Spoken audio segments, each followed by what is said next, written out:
Alhamdulillah wa syukrulillah, la hawla wa la quwwata illa billah.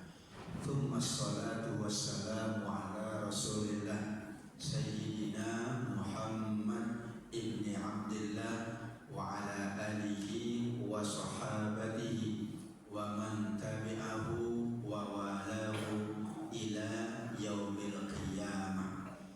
Subhanaka la ilma lana illa ma 'allamtana, la rizqa lana illa ma razaqtana, la hukma lana illa ma hakamta 'alaina, innaka antallah al-aziz al-hakim. Amma ba'du.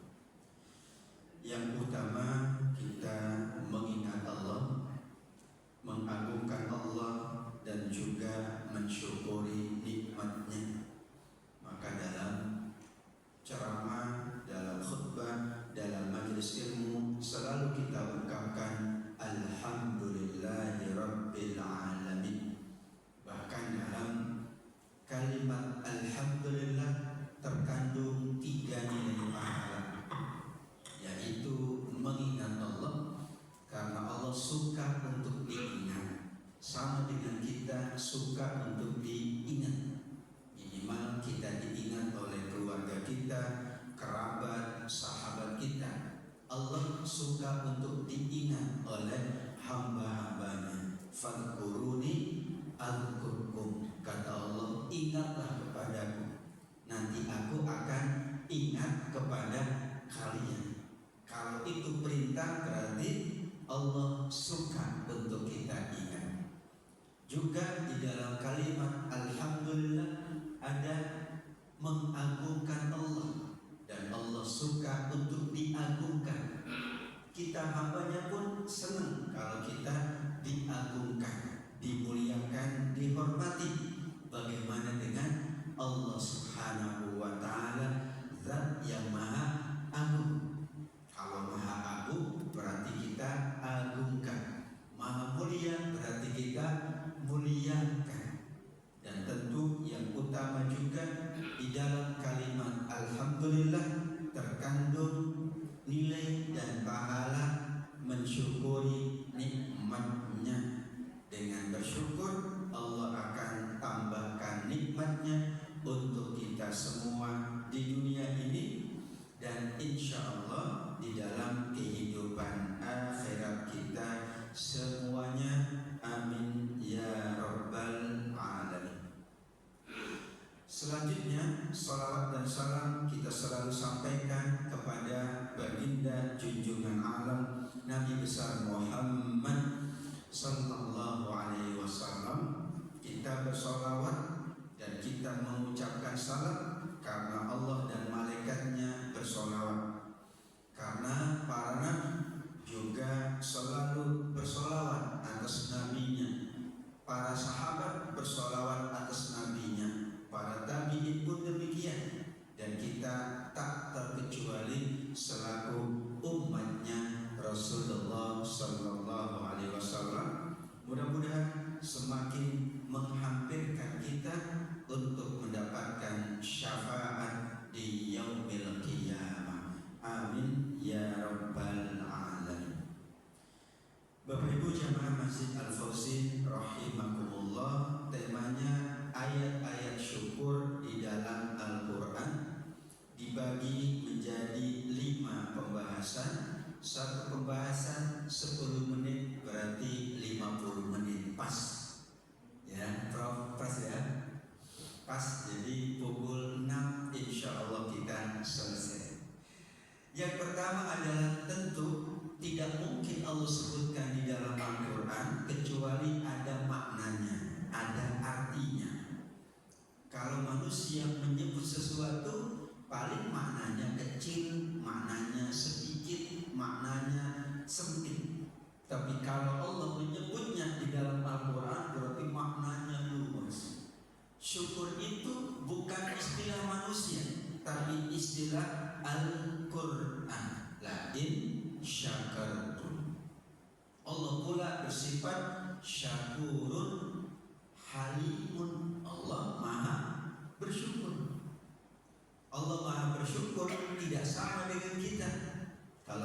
bersyukur, kita memuji, mengagungkan dan mengucapkan terima kasih kepada yang memberi kepada kita. Tapi Allah Maha bersyukur, malah Allah Maha membalas semua kebaikan kita. Jadi kita dikatakan bersyukur kalau kita mengingat, mengagungkan, mensyukuri, berterima kasih sama yang memberi kepada kita. Tapi kalau Allah Maha bersyukur, karena ini sama sifatnya, kita pun bersyukur, syakir, Allah pun Maha bersyukur, syakir atau syakur. Kalau kita tidak memahami keagungan Allah, mungkin kita samakan. Kalau kita tidak memahami keagungan Allah, mungkin kita kebingungan memahaminya. Nah, ternyata syakir untuk manusia, syakir untuk Allah atau syakur untuk Allah artinya adalah Maha bersyukur, yaitu Allah membalas semua kebaikan manusia dengan balasan yang berlipat ganda. Gak pernah tuh Allah balas cuma sedikit, gak pernah. Kalau kita pernah sedikit. Allah membalas itu pasti berlipat ganda. Satu huruf dari Al-Quran yang kita baca atau kita dengar dapat 10. Itu syakurnya Allah. Orang beribadah secara berjamaah seperti sholat kita, itu Allah berikan pahala 27 kali lipat. Berarti Allah bersyukur atas kita. Kita menunaikan ibadah sholat yang Allah wajibkan. Kita bersyukur karena kita dimampukan oleh Allah sholat. Maka kita memuji Allah, mengagungkan Allah setelah kita sholat. Nah, menurut Imam Asy-Syaukani, bersyukur kepada Allah itu ada 3. Yang pertama, ats-tsana'u 'ala Allah, memuji Allah. Jadi sebagaimana kita, kalau ada orang yang berbuat baik, kita layak memujinya. Wah, terima kasih Pak, Bapak baik sekali. Nah, itu memuji. Terima kasih Bu, Ibu Dermawati. Dermawan apa Dermawati? Dermawanita ya, Dermawati. Ya, Dermawan ya Bu. Katanya nggak ada. Kalau masalah harta itu laki perempuan sama. Makanya bendahara, nggak ada bendahari. Bahkan bendahara umumnya kaum wanita ya Pak. Jadinya disebutnya bendahara juga, nggak ada masalah ya. Jadi antara memuji, maka Allah paling suka dipuji. Dan kalau kita memuji Allah, Allah malah memuji kita. Nah, tuh kan ya, kita memuji, Allah balas memuji. Kita mengingat, Allah balas mengingat kita. Dan itulah makna yang pertama kata Imam Asy-Syaukani. Yang kedua, asyukru artinya adalah at-ta'atu. Orang bersyukur itu dia tambah taat. Maka di dalam sebuah hadis riwayat Imam Al-Bukhari rahimahullah, Aisyah radhiyallahu anha, istri baginda Nabi, pernah bertanya. Pertanyaannya itu adalah, ya Rasulullah, wahai Rasulullah. Padahal suaminya, tapi disebutnya ya Rasulullah karena memuji, mengagungkan. Kenapa? Karena tidak berdua. Kalau berdua nggak usah ya suamiku, nggak usah ya. Kalau berdua atau disebut gelarnya, kalau berdua nggak usah. Tapi kalau di depan umum, Aisyah mencontohkan ya Rasul, karena beliau Rasul untuk semua manusia. Tapi kalau berdua cukup wahai suamiku, kan gitu ya. Atau menyebut gelarnya ya dan sebagainya. Nah, ya Rasulullah, kenapa engkau sholat sampai kakimu bengkak, sampai kakimu lecet, sampai kakimu kelihatannya berat? Padahal kata Aisyah, alam yaghfirullahu tambah, dosamu sudah diampuni, sudah di tangan. Ya, karena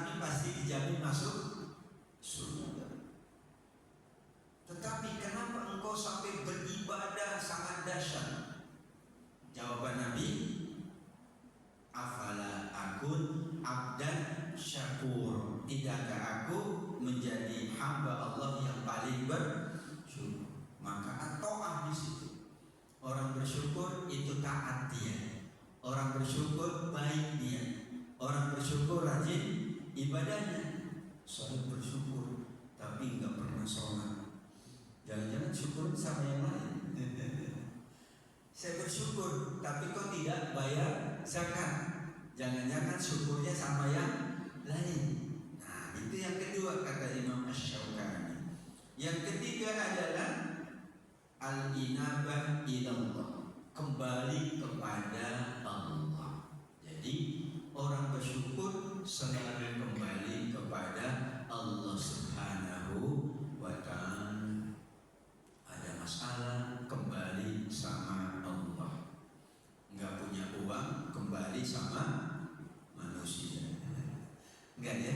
Kembali kepada Allah itu kita memohon, kita berdoa, kita bermunajat kepada Allah. Maka setelah ibadah selalu ada doanya. Enggak ada ibadah yang enggak ada doanya. Ya. Semuanya. Setelah kita tawaf ada doanya. Setelah sa'i ada doanya. Setelah umroh ada doanya. Setelah sholat ada doanya. Setelah puasa ada doanya. Setelah zakat ada doanya.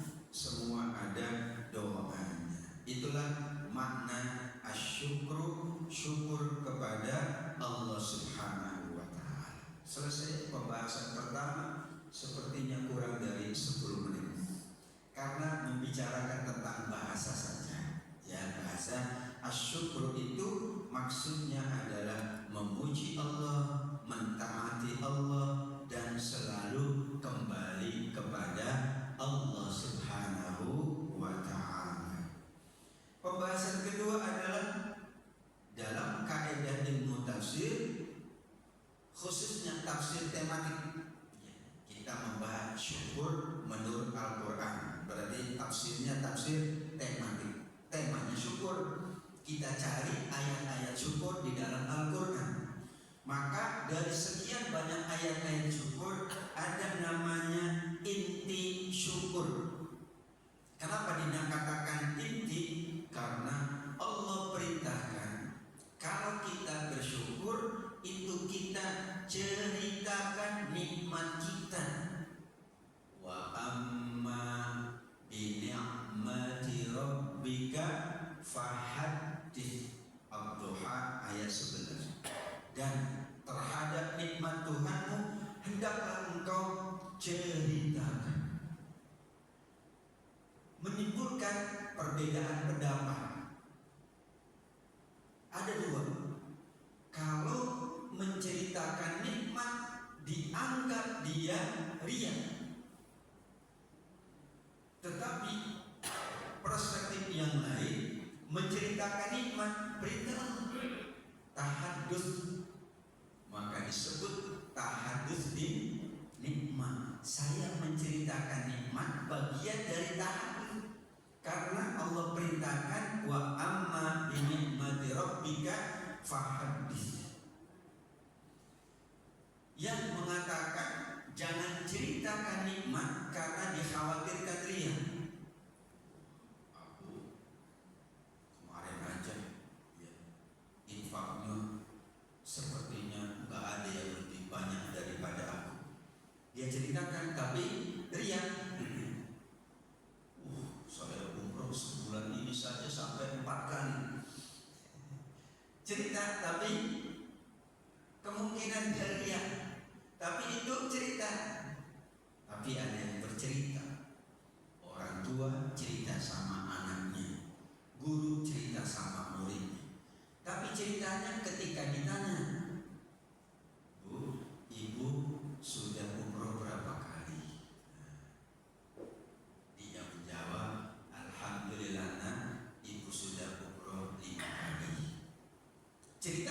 Cerita tapi tahadus di nikmat. Beda itu dengan yang pertama. Apa alasannya? Karena itu sebagai motivasi.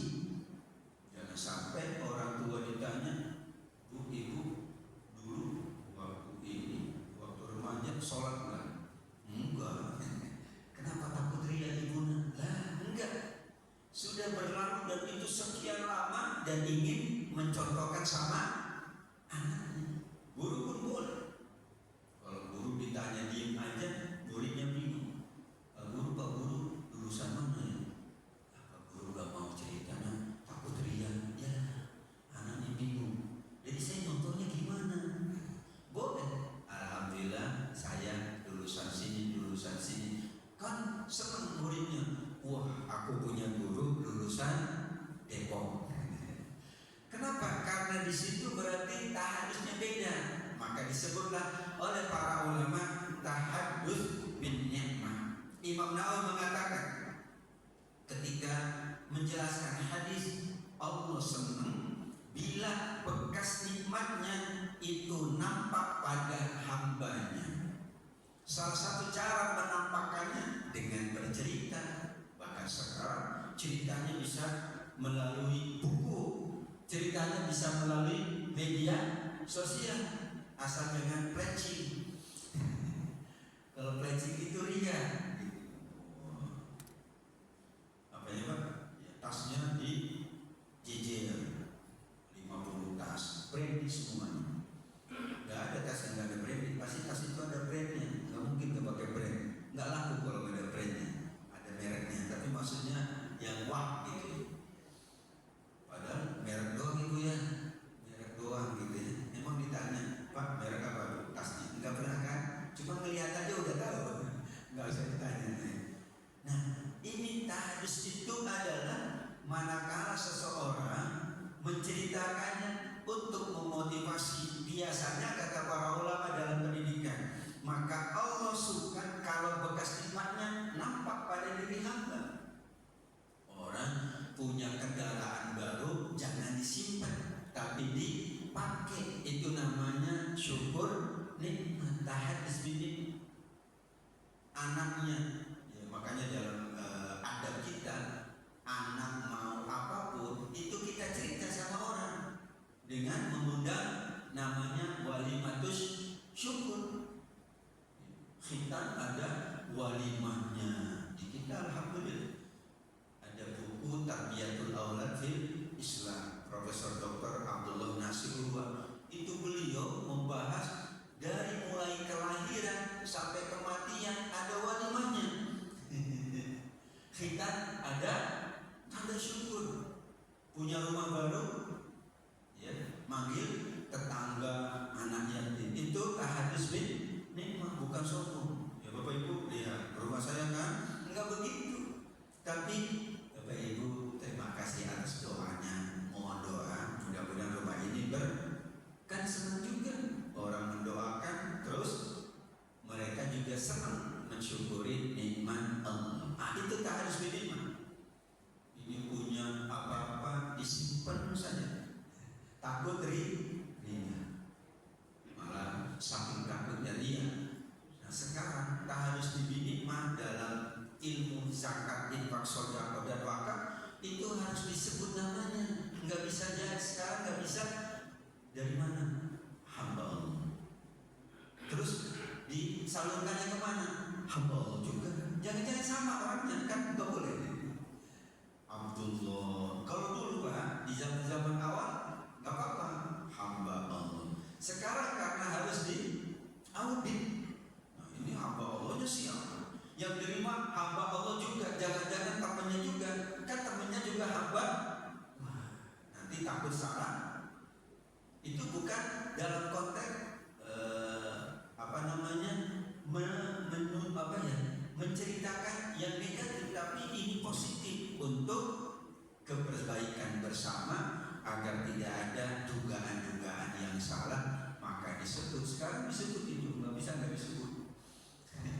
Dapatnya berapa disebut, dikasihnya ke siapa disebut, yang memberi siapa disebut, bahkan ada laporannya. Laporan itu disebut namanya, tapi tidak untuk ria, untuk tahaddus bin nikmah. Mobil baru, tahaddus bin nikmahnya ya, manggil tetangga, yuk sekali-kali naik mobil saya, boleh? Itu tahaddus bin nikmah, enggak cerita-cerita yang tidak tepat.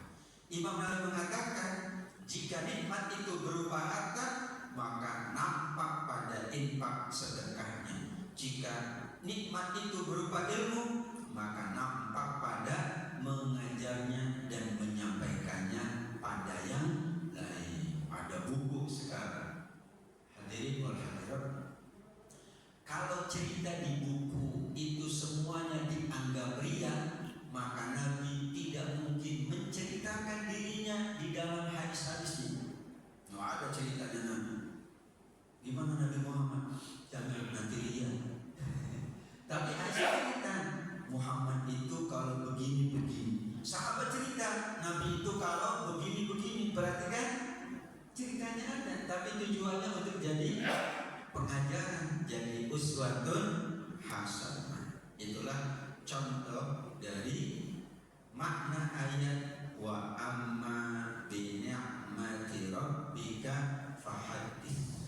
Sekaligus itu yang membedakan antara tahadus bi nikmah dengan riya adalah ucapannya, ungkapannya, sekaligus keadaan dirinya. Kelihatan toh antara yang tahadus dengan yang riya, kelihatan. Makanya di sini alhamdulillah setelah pengajian ada makan, itu tahadus bin nikmah.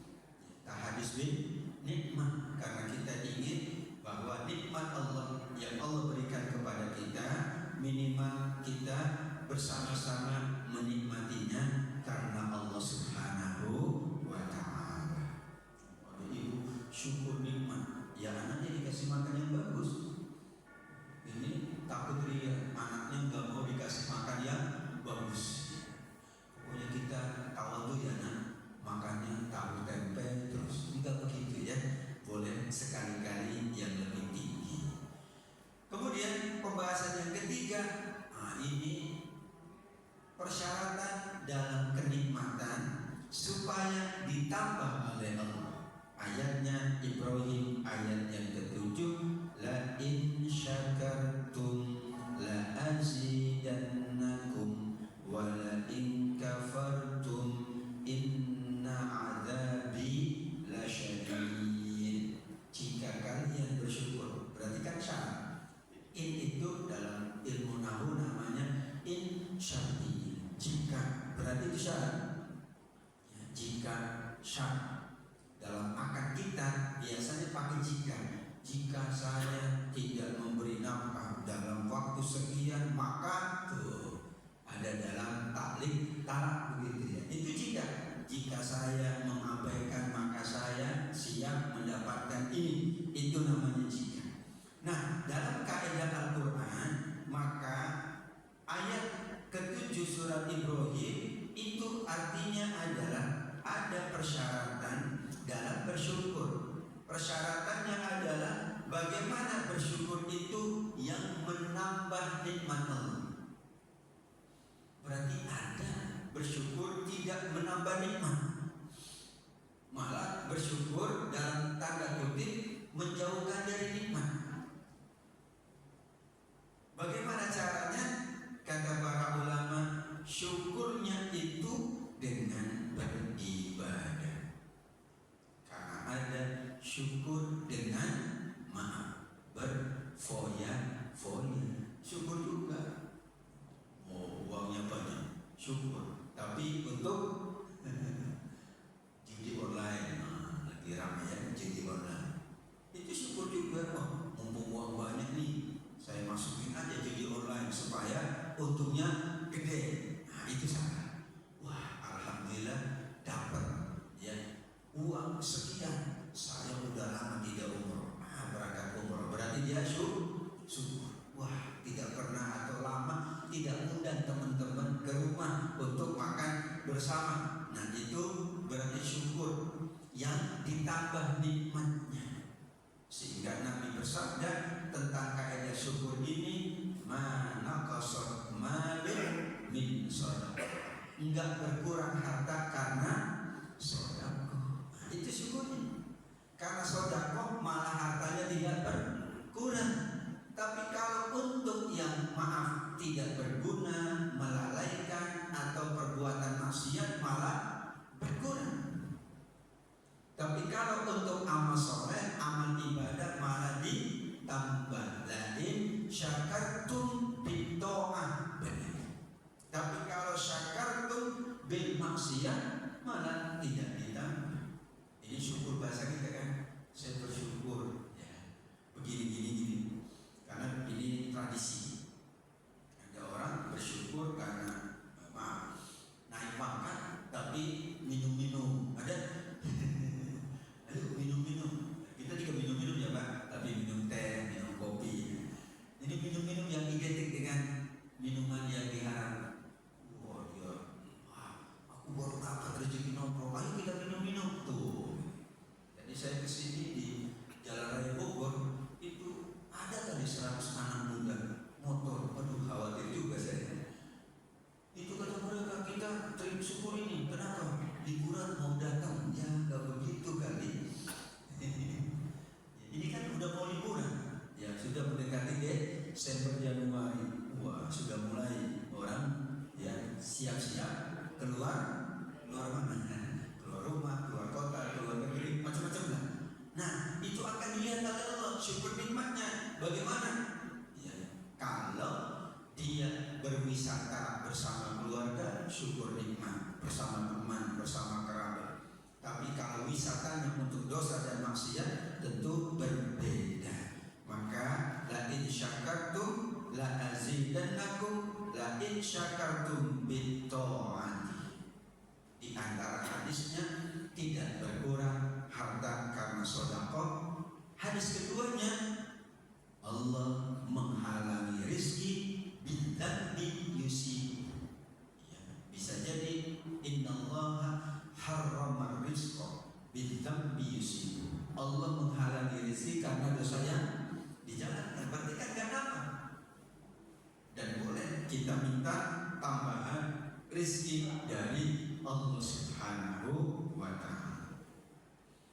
Yang kedua tentang ayat tadi, la in syakartum, Allah tidak menyebut apa yang Allah tambah. Jika kalian bersyukur, aku akan tambahkan. Enggak disebut. Kalau kalian bersyukur, aku akan tambahkan harta kalian, aku akan tambahkan derajat kalian, aku akan tinggikan kedudukan kalian. Yang penting aku tambah. Allah tidak menyebut jumlahnya, apa yang ditambah, jenis yang ditambah. Tidak ada kan? Kecuali ayatnya la in syakartum la azidanna amwalakum. Kalau bersyukur aku tambah harta. La in syakartum la azidanna a'marakum. Kalau kalian bersyukur aku tambah usia kalian. Enggak disebut. Nah, kenapa enggak disebut? Sesuatu yang tidak disebut oleh Allah berarti amat sangat umum dan amat sangat luas. Kalau disebut berarti terbatas. Ya, semua kalau disebut jadi terbatas. Orang menyebut sesuatu itu berarti terbatas. Tapi yang tidak disebut tidak terbatas.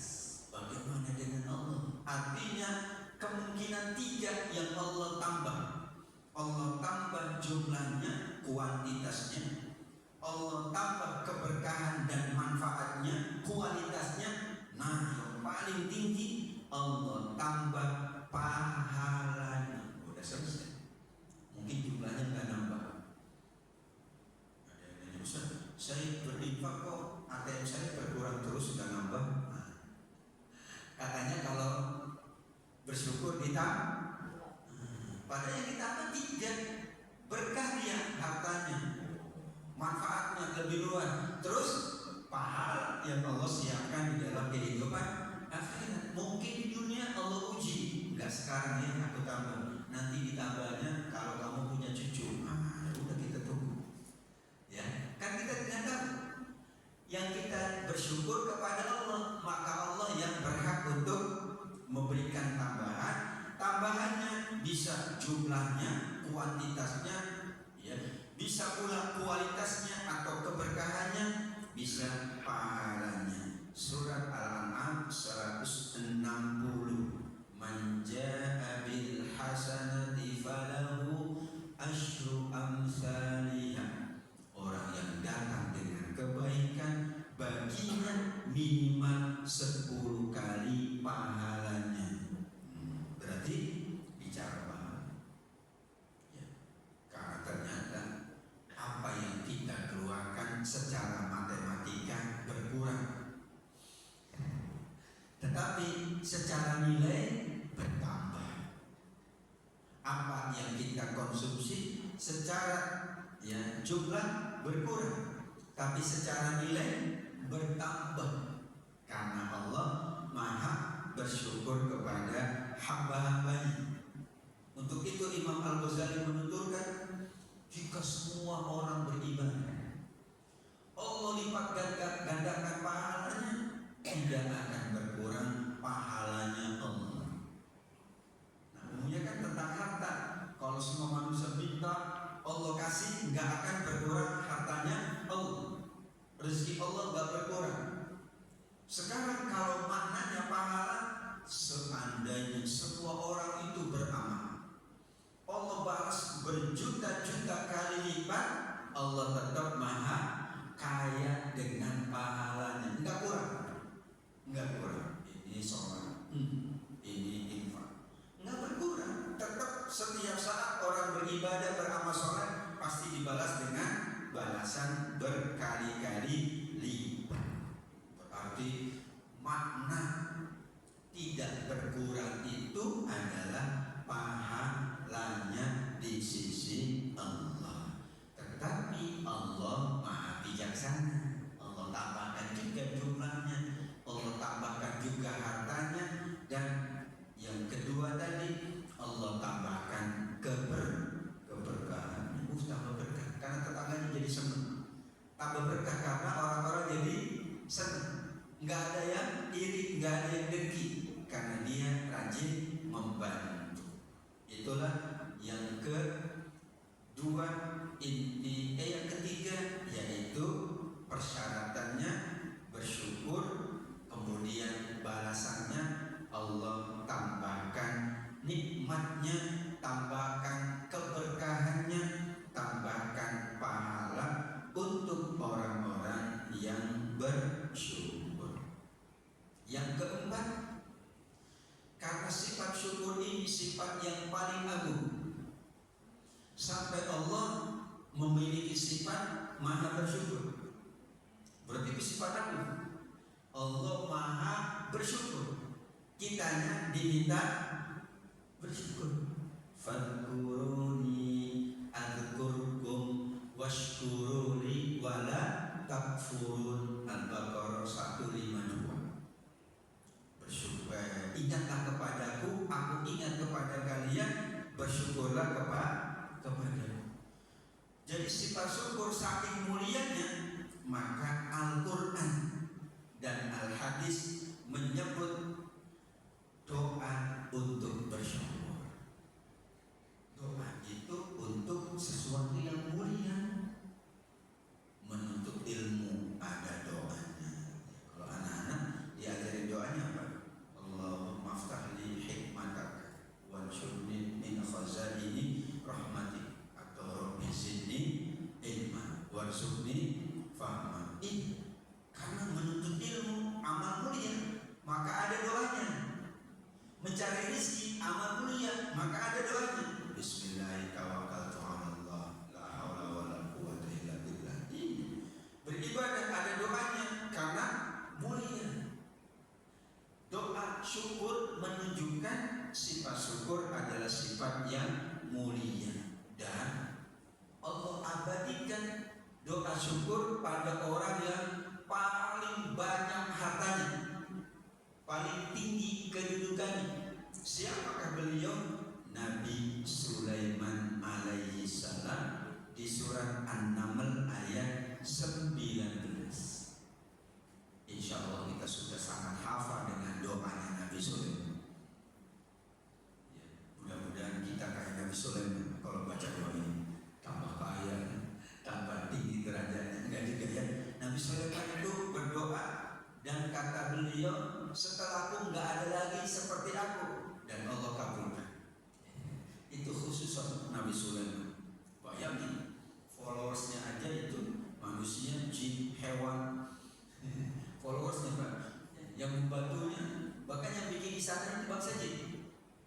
Yang bikin istananya itu bangsa jin, makanya keren banget istananya ya. Balkis aja sampai kebingungan, ini istana apa-apa, karena nggak ada di daftar ya, arsitek terbaik itu nggak ada kayak gitu. Arsitek manusia, ternyata arsiteknya bangsa jin arsitekturnya. Ya gimana? Jadi kalau di katalognya nggak ada itu. Katalog rumah mewah nggak ada, karena manusia terbatas ilmunya. Ini ternyata ada di katalog bangsa jin. Rabbi auzi'ni an ashkura ni'mataka allati an'amta 'alayya. Itu doanya Nabi Sulaiman dan disebut doa syukur. Kenapa? Karena setelah itu adalah wa an a'mal sholihan tardo. Ya Allah, kuatkan hamba untuk mensyukuri nikmat-Mu yang Kau anugerahkan kepadaku dan kepada kedua orang tuaku, dan agar aku beramal soleh yang Engkau ridhoi. Masukkanlah aku dengan rahmat-Mu ke dalam golongan orang-orang soleh. Wih, doanya lengkap ini. Doa syukur. Maka saking pentingnya syukur, Allah siapkan doanya di Al-Quran. Nabi juga siapkan doanya. Setelah sholat, Nabi panggil sahabat namanya Mu'adz bin Jabal. Mu'adz datang, ya Rasul, ada apa? Setelah sholat engkau panggil aku. Kata beliau, ya Mu'adz, la tansa dubura kulli sholat. Wahai Mu'adz, jangan lupa selesai sholat engkau baca doa ini. Allahumma a'inni ala zikrika wa syukrika wa husni ibadah. Itu lengkap, itu dari ayat juga. Kan tadi ada syukur, ada amal soleh ya. Ada mengingat Allah. Ya Allah, tolong aku untuk mengingat-Mu, mensyukuri-Mu, dan beribadah dengan sebaik-baiknya. Wa an a'mal sholihan tarduhu. Jadi pembahasan syukur paling tinggi, sifat syukur, maka Allah siapkan doanya. Nabi pula menyiapkan doanya, berpesan kepada sahabat umat. Bahkan doanya itu setelah sholat. Jangan lupa setelah sholat baca doa. Kan itu berarti itu penting. Doa itu paling penting kalau dibaca di dalam sholat atau setelah sholat. Karena sholat ibadah yang dan sebelum sholat kita berdoa, setelah sholat kita berdoa. Masya Allah. Disitulah kata para ulama, ayat ini adalah wahyu Allah kepada Nabi Sulaiman yang Allah anugerahi kekayaan yang sangat besar, keagungan yang sangat tinggi, kedudukan yang paling agung, bahkan melebihi manusia, bangsa jin, dan semua makhluk Allah. Karenanya Allah abadikan doanya kepada Nabi Sulaiman. Jadi kalau yang berdoa itu orang biasa, ya biasa. Tapi kalau yang berdoa orang luar biasa, jadi luar. Seperti ini Pak, orang kaya berdoa itu beda, doa syukur ya, dengan orang yang biasa berdoa. Padahal sama-sama doanya Rabbi auzi'ni. Kenapa? Ya tingkat syukurnya beda. Yang banyak tingkat syukurnya banyak, yang biasa tingkat syukurnya biasa. Ini yang berdoa syukur adalah orang yang dianugerahi kemewahan, kekayaan yang tertinggi sepanjang masa. Nggak ada yang melampaui. Nabi Muhammad aja nggak melampaui. Ya. Sahabat Utsman nggak melampaui, nggak bisa. Pada sahabat Utsman kaya raya, nggak bisa. Siapapun tidak akan pernah melampaui kekayaannya Nabi Sulaiman. Maka doanya doa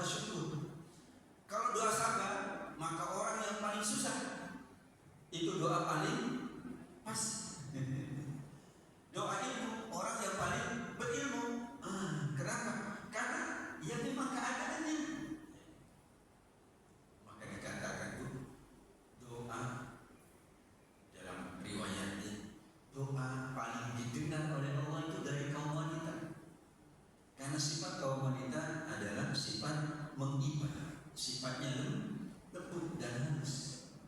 Maka ada surat namanya apa? Al-Mujadilah. Itu ada perempuan ngadu sama Nabi. Kemudian Nabi diam karena belum ada petunjuk dari Allah. Nabi, dulu suamiku sayang sama, sekarang dia udah habis sepak, habis manis, sepak dibuang. Dia ngadu. Muda, wih, pokoknya nggak ada lain kecuali Allah. Nah, setelah aku tua, punya anak banyak, mulailah dia macam-macam begitu. Aduh. Qad sami Allahu qaulal lati tujadiluka fi zawjiha. Bayangkan, Allah sudah mendengar apa yang dikatakan oleh wanita ini saat mengadu kepada Nabi. Jadi yang mendengar aduan wanita ini langsung Allah Subhanahu wa Ta'ala. Sampai Aisyah mengatakan, Aisyah ada di situ. Jadi perempuan itu datang, kemudian dengan pelan-pelan, karena beliau tidak mau terdengar orang lain. Memang kalau keburukan nggak boleh kenceng-kenceng. Konsultasi ya sama konsultan aja boleh. Jangan disuruh kemana-mana, nanti jadi ramai ya, jadi viral. Ya udah datang, karena tentang suaminya kan. Tapi Nabi kan seorang yang dapat dipercaya, nggak mungkin Nabi nyebarin. Dan Nabi nggak bisa jawab karena ayat ini belum turun, ayatnya belum turun. Jadi dia nunggu, ya Rasul gimana sikapku kepada suamiku yang begini-gini? Kata Nabi, sebentar, wahyunya belum turun. Kemudian turun ayat ini, tersenyum perempuan itu.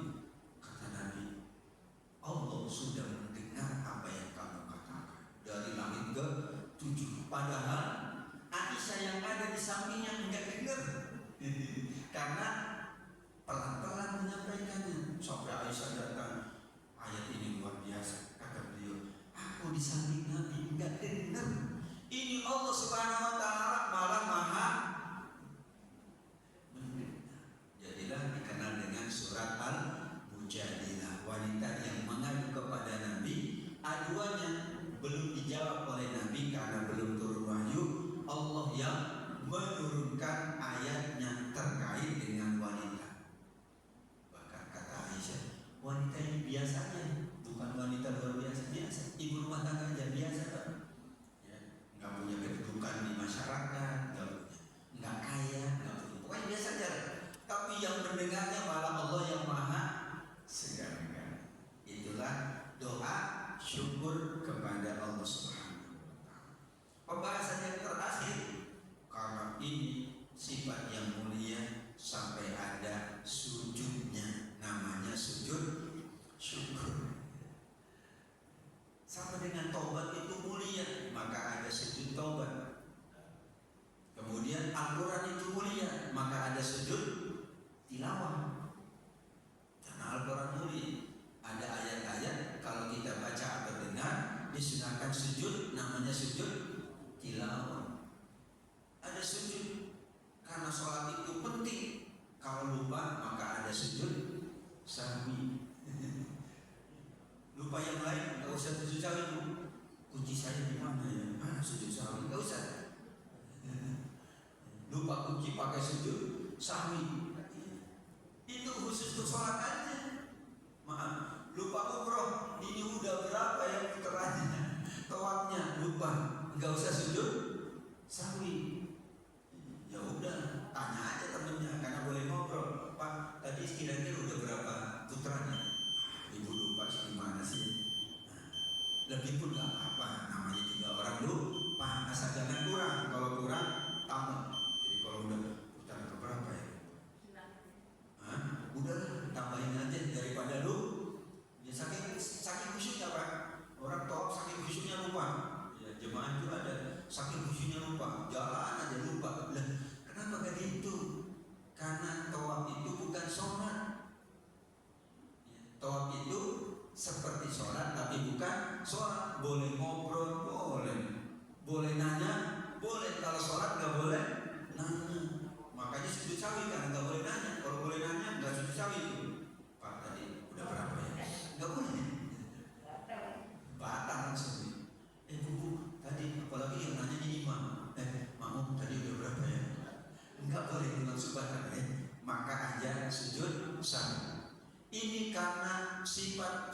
mulia ada sujud syukurnya. Hadisnya hadis Abu Dawud. Idza ja'ahu amrun bisyira bihi sajidan syakiran lillah. Rasulullah SAW jika mendapat berita gembira, beliau sujud sebagai ungkapan syukur kepada Allah Subhanahu wa taala. Hadis riwayat Imam Abu Dawud. Dan kata para ulama, apa saja baik dunia, baik akhirat. Misalnya, alhamdulillah tadi umrohku lancar, sujud syukur. Hajiku padahal berat tapi aku bisa menyelesaikan. Padahal tadi lontar jumroh itu panas banget, tapi aku bisa menyelesaikan. Itu sujud syukur. Tapi jangan sujud syukur dekat tempat melontar, nanti terlontar pula. Ya pulang dulu ke tenda, jangan di situ. Kalau di situ nanti terinjak orang, itu bahaya. Nah itulah sujud syukur itu. Kemudian Rasulullah SAW menyebutkan dalam hadisnya, jadilah kamu orang qanaah, maka kamu akan menjadi orang yang paling bersyukur. Wa kun qani'an takun asyarun nas. Hadis Ibnu Majah. Jadilah kamu orang paling bersyukur, paling qanaah, maka kamu disebut paling bersyukur.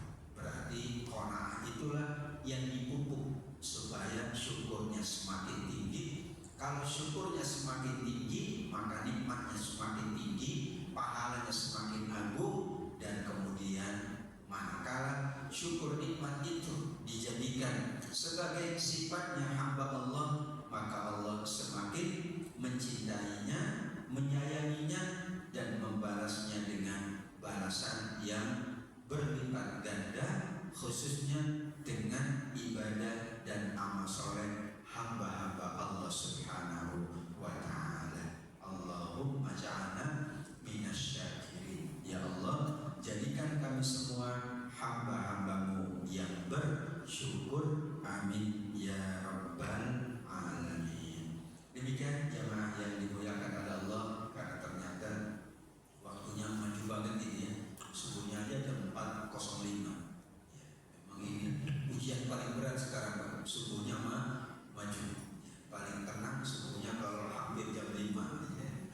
Wallahu a'lam bishawab. Terima kasih pada seluruh pengurusnya, para tokoh kita, para senior yang selalu memakmurkan masjid ini. Dan masih ada waktu mungkin jika ada yang mau disampaikan. Ada Prof. Ustaz Tanjung. Prof dulu ya, yang sudah pegang mic yang Pak Tanjung. Assalamualaikum warahmatullahi wabarakatuh. Pertanyaan penjelasannya mengenai dua hal. Yang pertama, tadi Pak Ustaz sudah menjelaskan bahwa kita perlu mensyukuri nikmat yang diberikan kepada Allah. Yang mana intinya adalah kita memohon supaya ditambah lagi, kira-kira itu kan. Nah, pertanyaan mohon penjelasan dari sini lagi. Apakah rasa syukur itu perlu diekspresikan secara lahiriah yang vulgar, agar tidak terkesan. Yang pertama. Nah tadi Pak Ustaz sudah menjelaskan beda yang tipis antara dia dan syukur itu tadi. Apakah ada kaidah-kaidah yang atau petunjuk-petunjuk yang diberikan dalam syariat, kalau ini riya, kalau ini bukan riya, syukur? Itu saja. Terima kasih. Waalaikumsalam warahmatullahi wabarakatuh. Baik Prof, terima kasih. Setelah ini nanti Pak Tanjung. Yang pertama, bahwa kaidah agama itu menuntut orang untuk sederhana. Berarti ketika kita dalam tanda kutip berbahagia atau mengadakan acara sebagai tanda syukur, yang diantisipasi adalah jangan berlebih-lebihan. Untuk itu kaidah kesederhanaan itu menjadi kata kunci orang yang menunjukkan syukurnya dengan tahadus bin nikmah, dengan cerita. Kalau ceritanya itu panjang lebar, diduga riaknya lebih kental daripada syukurnya. Karena ceritanya panjang dan lebar. Tapi kalau sewajarnya saja, Saya mengundang Bapak Ibu karena alhamdulillah anak saya baru diterima di fakultas ini. Nah, itu kan selesai. Bapak Ibu, dari semua yang ada ini cuma anak saya, itu tidak lagi. Nanti panjang kali lebar. Sehingga prinsip kesederhanaan, prinsip kesewajaran itu menjadi kaidah dalam apapun, termasuk dalam syukur. Dalam sabar juga nggak boleh berlebihan. Bagaimana contohnya berlebih-lebihan? Kalau ditampar pipi kanan, berikan pipi kiri. Itu tidak sesuai dengan kaidah agama. Karena Nabi menyebutkan jangan sampai seseorang masuk ke lubang yang sama 2 kali. Udah tahu ada lubang, masuk lagi, nggak boleh itu. Berarti yang tepat itu ada lubang, saya bersabar. Yang itu jangan sampai saya masuk lubang yang sama. Ada kecelakaan yang viral ya di kemarin Purwakarta itu ya, karena teman saya juga ada di situ bertiga habis mengikuti ujian sidang promosi doktornya di kelas saya. Alhamdulillah bapak-bapak cuma luka dikit katanya. Kalau kita kan untung ya, masih untung kan ya, masih untung. Yang lain begini, saya masih untung karena aman dia di belakang, yang di tengah itu masya Allah ya. Tapi sabar itu bukan berarti kemudian berlebihan juga sampai maaf mengeluh. Kalau dalam konteks kematian itu meratapi ya, aniyaha al-mayit, makanya dilarang oleh Nabi 3 hari batas berduka citanya. Setelah 3 hari kembali move on. Ya, itu berarti petunjuk dari Nabi, yaitu perbedaannya adalah kalau dia sewajarnya, kalau dia proporsional, tidak berlebih-lebihan, maka insya Allah termasuk masih bersyukur. Maka kebahagiaan juga boleh. Karena ada juga indikasi kalau orang berbahagia sampai hutang, nah itu berarti syukurnya di mana? Itu kan paksain kalau sampai hutang berhutang. Kan anaknya lulus kuliah Pak. Wih, diundang semuanya. Yang diundang bukan hanya teman-teman, semua orang yang gak dikenal dia undang. Padahal uangnya pas sampai hutang sana hutang, ya kan berarti dia tidak sewajarnya. Jadi khawatir ya. Kayak ada cerita apa dulu ya, cerita tapi ini diundang satu kampung. Setelah undangan bingung, akhirnya mobilnya dijual karena undang orang nggak pakai perkiraan. Padahal bagus, tapi namanya berlebihan. Apalagi sampai membahayakan diri sendiri dan keluarganya. Akhirnya dia harus melunasi hutang, padahal cukuplah hanya orang-orang tertentu. Maka ini menarik. Ada orang sudah saya mampunya gini, saya undang keluarga dekat aja. Ya harus dimaklumi. Tapi saya mampu, saya undang teman, kolega, sahabat, keluarga. Wajar kan? Wajar. Kenapa? Karena itu untuk memberikan apresiasi kepada siapapun. Nah yang kedua bahwa ya, perbedaan yang sangat tipis itu kalau Imam Nawawi kembali kepada hadis Abu Hurairah. Jadi yang membedakan sabar dan tidak, yang membedakan syukur dan tidak, yang membedakan tawakal dan tidak, karena secara lahirnya amat sangat tipis, maka yang paling menonjol adalah sisi hatinya. Dan hati itu akan termanifestasikan dalam amal perbuatan. Kalau orang bersyukur dengan hati beda itu. Kalau bersyukur dengan ria, dia apa? Dengan ria tadi lahiriah, dia jadi berlebihan, foya-foya, cenderung memaksakan, ya, cenderung pokoknya gitu, tanpa memperhatikan dan mempertimbangkan segala. Sehingga anjuran Nabi adalah kita bersyukur sewajarnya, semampunya, dan tidak dipaksakan. Ini kan konteks harta. Sampai ada bab zakat aja, maaf, zakat itu ada di surah Al-Daun. Tapi saudara infak tidak pakai begitu, karena saudara infak semampunya. Kalau zakat sesuai dengan kadarnya, nggak boleh kurang. Kalau infak mau 5.000 boleh, 10.000 boleh. Kalau zakat ya lihat penghasilannya, baru dibagi 2,5%. Itulah catatan ringkas dari perbedaan yang sangat tipis, dikembalikan kepada hati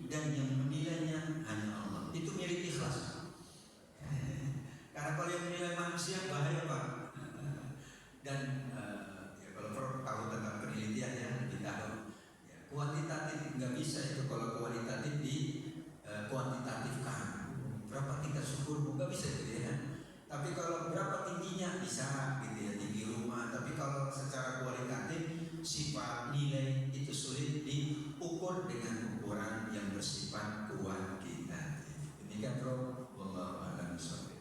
Pak Tajud, izin Bapak. Terima kasih Pak Ustaz. Dari ceramah Pak Ustaz tadi, suatu kalimat yang agak sulit saya menerimanya Pak Ustaz. Itu kalimat Allah bersyukur kepada hamba-hambanya. Sedangkan Allah itu kan maha Pak Ustaz. Apa ruginya bagi Allah kalau hambanya itu tidak baik, misalnya kurang. Kalau malah Allah bersyukur kepada hambanya, ini agak jadi kurang jelas. Apa maksudnya, gimana, saya susah menerimanya Pak Ustaz. Terima kasih. Baik Pak Tajud, terima kasih. Kaidahnya memahami sifat-sifat Allah. Kenapa kita sebut Allah Maha Bersyukur? Karena Allah sebutkan di Al-Quran. Misalnya Al-Baqarah 158. Innallaha syakirun alim. Terjemah bebasnya Maha Bersyukur. Kalau kita berterima kasih, karena Allah Maha Agung, maka sifatnya hanya bisa kita sebut sesuai dengan kemampuan kita. Maha Bersyukur. Yang lebih berat itu Pak Tajud, kita memahami sifat Allah Al-Muntaqim, yang Maha Membalas. Gimana sih Allah kok membalas? Al-Muntaqim kan? Sehingga ada dua pendapat para ulama, karena terus terang ini sulit memahami. Yang pertama, Allah Maha Bersyukur sesuai dengan keagungannya. Kalau kita bagi manusia aja ya, yang golongan 3, golongan 4, nggak ada golongan 5 ya, itu beda tingkat keagungannya ya, sehingga memperlakukannya beda, nggak boleh sama. Apalagi ini Allah yang maha segala-galanya. Pertama. Nah yang kedua barulah dideskripsikan oleh para ulama. Allah Maha Bersyukur, Allah akan membalas semua perbuatan manusia dengan balasan yang lebih besar. 1 huruf 10 kali lipat. Itu berarti Maha Bersyukur. Dikaitkan dengan kita. Kalau kita bersyukur berarti ya kita memberi sama orang lain. Tetapi Allah Maha Bersyukur, tidak pernah Allah memberi dan minta balasan. Gak pernah. Jangan lupa yang kemarin dikasih loh, mana sholatmu? Enggak pernah Allah nanya ya. Bahkan di dalam hadis qudsi dikatakan, kalau semua manusia semuanya baik, Allah tetap maha kaya. Kalau semua manusia enggak ada yang baik, Allah tetap maha segala-galanya. Disitulah memang termasuk kaidah memahami sifat itu apa adanya, kemudian dijelaskan untuk memahamkan bahwa sifatnya Allah meskipun sama dengan manusia secara redaksional, syakir, syakur, tetapi tetap Allah maha segala-galanya. Maka dibawalah kepada membalas dengan balasan berlipat ganda. Allah Maha Bersyukur dengan memberikan pahala. Allah Maha Bersyukur dengan memberikan ampunan atas amal ibadahnya manusia, hamba-hambanya Allah. Demikian Pak Tajud. Terima kasih. Wallahu a'lam bishawab. Baik, cukup ibu-ibu ada? Pas itu, pas ya. Baik, insya Allah demikian yang dapat saya sampaikan dalam kesempatan yang baik ini. Kita berdoa kepada Allah, mudah-mudahan ilmunya Allah adalah ilmu yang berpahala, majelis kita menjadi taman-taman surga, menambah keberkahan kita, keluarga kita, harta kita, dan semua yang kita amalkan. Maka insya Allah